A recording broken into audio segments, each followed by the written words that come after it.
Genesis chapters 1 and 2, from verses 1 to 3. The principle.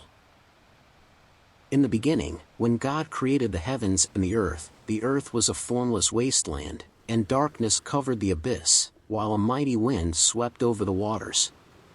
Then God said, "Let there be light," and there was light. God saw how good the light was. God then separated the light from the darkness. God called the light day, and the darkness he called night. Thus evening came, and morning followed the first day. Then God said, "Let there be a dome in the middle of the waters, to separate one body of water from the other." And so it happened. God made the dome, and it separated the water above the dome from the water below it. God called the dome the sky. Evening came, and morning followed the second day. Then God said, "Let the water under the sky be gathered into a single basin, so that the dry land may appear." And so it happened. The water under the sky was gathered into its basin, and the dry land appeared. God called the dry land the earth, and the basin of the water he called the sea. God saw how good it was. Then God said, "Let the earth bring forth vegetation, every kind of plant that bears seed, and every kind of fruit tree on earth that bears fruit with its seed in it." And so it happened. The earth brought forth every kind of plant that bears seed, and every kind of fruit tree on earth that bears fruit with its seed in it. God saw how good it was. Evening came, and morning followed the third day. Then God said, "Let there be lights in the dome of the sky, to separate day from night. Let them mark the fixed times, the days and the years, and serve as luminaries in the dome of the sky, to shed light upon the earth." And so it happened. God made the two great lights, the greater one to govern the day, and the lesser one to govern the night, and he made the stars. God set them in the dome of the sky, to shed light upon the earth, to govern the day and the night, and to separate the light from the darkness. God saw how good it was.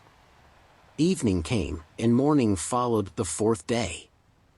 Then God said, "Let the water teem with an abundance of living creatures, and on the earth let birds fly beneath the dome of the sky." And so it happened. God created the great sea monsters and all kinds of swimming creatures with which the water teems, and all kinds of winged birds. God saw how good it was, and God blessed them, saying, "Be fertile, multiply, and fill the water of the seas, and let the birds multiply on the earth." Evening came, and morning followed the fifth day. Then God said, "Let the earth bring forth all kinds of living creatures, cattle, creeping things, and wild animals of all kinds." And so it happened. God made all kinds of wild animals, all kinds of cattle, and all kinds of creeping things of the earth. God saw how good it was. Then God said, "Let us make man in our image, after our likeness.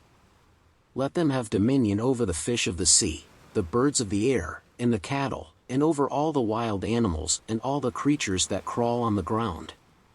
God created man in his image. In the divine image he created him, male and female he created them. God blessed them, saying, "Be fertile and multiply, fill the earth and subdue it. Have dominion over the fish of the sea, the birds of the air, and all the living things that move on the earth." God also said, "See, I give you every seed-bearing plant all over the earth and every tree that has seed-bearing fruit on it to be your food, and to all the animals of the land, all the birds of the air, and all the living creatures that crawl on the ground, I give all the green plants for food." And so it happened. God looked at everything he had made, and he found it very good. Evening came, and morning followed the sixth day. Thus the heavens and the earth and all their array were completed. Since on the seventh day God was finished with the work he had been doing, he rested on the seventh day from all the work he had undertaken. So God blessed the seventh day and made it holy, because on it he rested from all the work he had done in creation,